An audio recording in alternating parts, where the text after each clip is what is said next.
বিহান কম্পাসকে খুশি করতে মাঝরাতে নিজে বার্থডে পার্টির আয়োজন করে বাড়ির সবাইকে চমকে দিল। হ্যাঁ বন্ধুরা, এমনটা হতে চলেছে আজকের পর্বে। বিস্তারিত জানতে ভিডিওটিতে লাইক দিয়ে চ্যানেলটিকে সাবস্ক্রাইব করে পুরো ভিডিওটি তোমরা দেখতে থাকো। গল্পের শুরুতে আমরা দেখতে পারবো কম্পাস ঋতুজার কাছে সমস্ত সত্যিটা খুলে বলে, আর কিভাবে তাদেরকে রেল লাইনের ধারে বেঁধে মেরে ফেলার চেষ্টা করেছিল সেটাও বলে। তখনই ঋতুজা বলতে লাগলো, আমি এক্ষুনি কমিশনারকে ফোন দেবো, কমিশনার আমার পরিচিত। এ যে কোনো প্রকারে আমরা অভিজ্ঞান দত্তকে শাস্তি দেব। তখন কম্পাস বলতে লাগলো, "না মা, তুমি কিচ্ছু করতে যেও না। ও বলেছে আমার মা এই বাড়িতে থাকুক আর যেখানে থাকুক, ও আমার মাকে শেষ করে দেবে। আর কোনো তো প্রমাণ নেই। আমার সাথে যে অভিজ্ঞান বাবু এই কাজটা করেছে তার কোনো আমার কাছে প্রমাণ নেই। সে বলেছে আমি কিচ্ছু করতে পারব না।" তখনই ঋতুজা বলতে লাগলো, "আমার সন্দেহ হয়েছে। তোকে আলাদা করে নিয়ে যখন কথা বলছিল তখনই আমি বুঝতে পারছি ওই লোকটা কিছু একটা গন্ডগোল ঘটিয়েছে। সেই জন্য এখন আলাদাভাবে কথা বলছে।" তখনই কম্পাস বলতে লাগলো, "মা, যে কোনো প্রকারে উকিলের স্যার আরও দাদুর বিরুদ্ধে আমাদেরকে প্রমাণ জোগাড় করতে হবে। আর না, এভাবে পড়ে থাকলে হবে না। আর আমার মনে হচ্ছে সেই ফর্মুলাটা না বাইরের কোনো একজন লোকের সাথে তারা কাজ করছে। সে ও দাদুদের থেকেও অনেক শক্তিশালী। আর সে তাদেরকে শান্তিতে ঘুমোতে দিচ্ছে না। আমি যতটুকু বুঝতে পারলাম দাদু মুখ ফসকে কথাটা বলে দিয়েছে। বাইরের একজন অর্গানাইজার তাদেরকে নাকি পাগলের মতো খুঁজছে।" এইদিকে বিহান রাতের বেলায় তার দাদা, বৌদি এমনকি সৃষ্টিকাকে নিয়ে বার্থডে পার্টির আয়োজন শুরু করে। সবাই খুব সুন্দর করে ডেকোরেশন করতে থাকে। তখনই বড় বৌমা বলতে লাগলো, "আমার দেওরটা না একটু সুবুদ্ধি হয়েছে। এভাবে যে নিজের হাতে শেষ পর্যন্ত বার্থডে এর আয়োজন করবে, আমি না সত্যি খুব খুশি হয়েছি।" তখনই সৃষ্টিকা বলতে লাগলো, "এই বড় বৌদি, আসলে ছোটদাবাই না এই আয়োজনটা কেন করেছে জানো? সে করেছে শুধু ছোট বৌদির জন্য। ছোট বৌদিকে ভালোবাসে তো সেইজন্য।" তখন এই কথাটা শুনে বিহান বড্ড রেগে যায় আর বলতে লাগলো, "এই, তোকে এত পাকামো করতে কে বলেছে? কে বলেছে? যা এখান থেকে যা, বেশি পাকামো করছিস।" এদিকে বিহানের দাদা বলতে লাগলো, "আমারও না মনের মধ্যে কেমন একটা প্রেম, প্রেম ভাব জেগে উঠেছে।" তখন বৌদি বলে উঠে, "এই, তোমারও না এসব কি শুরু করেছো এখানে? আমি না আজকে আমার দেওরের উপরে অনেকটা খুশি হয়েছি। কারণ এত সুন্দর সেলিব্রেশন করার জন্য, অ কম্পাসের জন্য, তাও আবার আমার না খুব আনন্দ হচ্ছে।" তখন বিহান বলতে লাগলো, "ঠিক আছে বড় বৌদি, সমস্ত কিছু তো আয়োজন করেছি।" এদিকে বড় বৌদি বলতে লাগলো, "চলো সৃষ্টিকা, আমরা না এবার কম্পাসকে রেডি করে নিয়ে আসি। ই ওই মেয়েটা যে কি করছে সেটা বুঝতে পারছি না। আজকে মেয়েটার উপর যা ধকল গিয়েছে না।" তখন বিহান বলতে লাগলো, "ঠিক আছে বড় বৌদি, তোমরা গিয়ে ওকে নিয়ে এসো। আর আমি এদিকে একটু রেডি হয়ে নিই।" সৃষ্টিকা তখন বলতে লাগলো, "সত্যি বড় বৌদি, দাদা না ছোট বৌদিকে অনেক ভালোবাসে। সেই জন্যই তো আজকে এই আয়োজনটা করেছি।" তখন বিহান বলতে লাগলো, "তোকে না আমি বলেছি পাকামো না করতে? এবার কিন্তু আমি তোকে এখান থেকে বের করে দেব।" তখন সৃষ্টিকা বলতে লাগলো, "দূর বাবা, আর ভালো লাগে না। দেখতে পাচ্ছ তো বড় বৌদি আমাকে কিভাবে ও অপমান করছে?" তখন বড় বৌমা বলতে লাগলো, "ঠিক আছে, ঠিক আছে, আমিও তোর সাথে যাব।" এইদিকে মাহি আর ইরিন সবটা লুকিয়ে, লুকিয়ে দেখতে থাকে আর বলতে লাগলো, "ও, এখন বার্থডের আয়োজন করা হচ্ছে? আহারে! মোনালিসা যদি আজকে থাকতো কত খুশি হতো। কিন্তু মোনালিসাকে বাড়িতে পাঠিয়ে দিয়ে এখন ওরা সবাই মিলে বার্থডের আয়োজন করছে। না, না, এটা হতে পারে না।" তখন ইরিন বলতে লাগলো, "আমার মনে হয় মোনাদিকে এবার জানিয়ে দেওয়া ভালো যে ও মিথ্যে আশা না করে বরং ও নিজের জীবনটা নিজে একটু ঠিক করে নিক।" এ কথা বললে মাহি তখন বলতে লাগলো, "দাঁড়া দেখছি।" এদিকে বড় বৌমার সৃষ্টিকা আ চলে আসে কম্পাসের ঘরে আর এসে বলতে লাগলো, "এই কম্পাস, কম্পাস কোথায় তুই?" এই বলে দরজাটা খুলে দেখতে পায় কম্পাস ঘরের মধ্যে নেই। এদিক ওদিক করে চারিদিকে খোঁজাখুঁজি করতে থাকে। ওরা কিন্তু কোথাও কম্পাসকে দেখতে পায় না। তখন বলতে লাগলো, "এত রাতে মেয়েটা গেল কোথায়?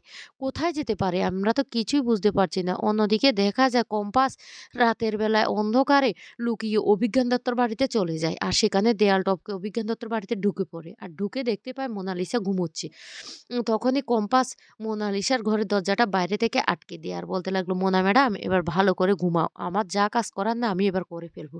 তারপরে কম্পাস চলে যায় অভিজ্ঞান বাবুর ঘরে। আর সেখানে গিয়ে অভিজ্ঞান বাবুর হাত পাগুলি আগে থেকে বেঁধে ফেলে। তারপরে তাকে এ এমনভাবে কারেন্ট দিয়ে একটা ব্যবস্থা করে যেটা অভিজ্ঞান বাবু ও ঘুমের মধ্যে কিছু বুঝতে পারে না। যখনই জেগে উঠে তখন তার মুখটাও আটকে দেয় সেলোটেপ দিয়ে। আর অভিজ্ঞান বাবু চিৎকার করার চেষ্টা করলে তখন কম্পাস বলতে লাগলো, "কোনো লাভ হবে না, কোনো লাভ হবে না। আপনার নাতনি না এখন ঘুমোচ্ছে আর স্বপ্ন দেখছে। আপনার বৌমা ছেলে এও ঘুমোচ্ছে। এত রাতে আপনার আওয়াজ কেউ শুনতে পাবে না। আর আপনার মুখটা তো আমি সেলোটেপ দিয়ে আটকে দিয়েছি।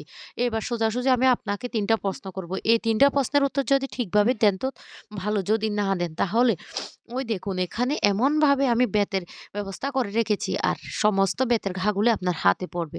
আর তারপর আপনার খাটের নিচে আমি একটা গ্যাস রেখে দিয়েছি। যেই গ্যাসটা না আমি এই রিমোটটা টিপ দিলেই সারা ঘরে ছড়িয়ে পড়বে। তারপর আপনার শরীরটা আস্তে, আস্তে করে অবশ হয়ে পড়বে। তখন অভিজ্ঞান বাবু খুব ভয় পেয়ে যায়। বলতে লাগলো, "কে? কে?"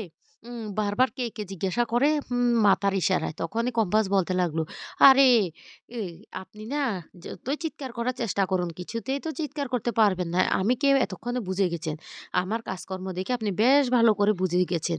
কিন্তু আপনাকে একটা কথা বলি, আমার প্রশ্নগুলির উত্তর দিন।" এই বলে ৩ টা প্রশ্ন করে অভিজ্ঞান বাবুকে, যে অভিজ্ঞান বাবু একজন জীবী হিসাবে সে কি তার কাজটা ঠিকঠাক মতো করে? এইভাবে ৩ টা প্রশ্ন করলে ৩ টা প্রশ্নেরই অভিজ্ঞান বাবু কোনো জবাব দেয় না। তখনই বেতের ঘা দিতে থাকে কম্পাস তার সেই রিমোট কন্ট্রোলের মাধ্যমে। অভিজ্ঞান বাবু তখন আরো রেগে যায়।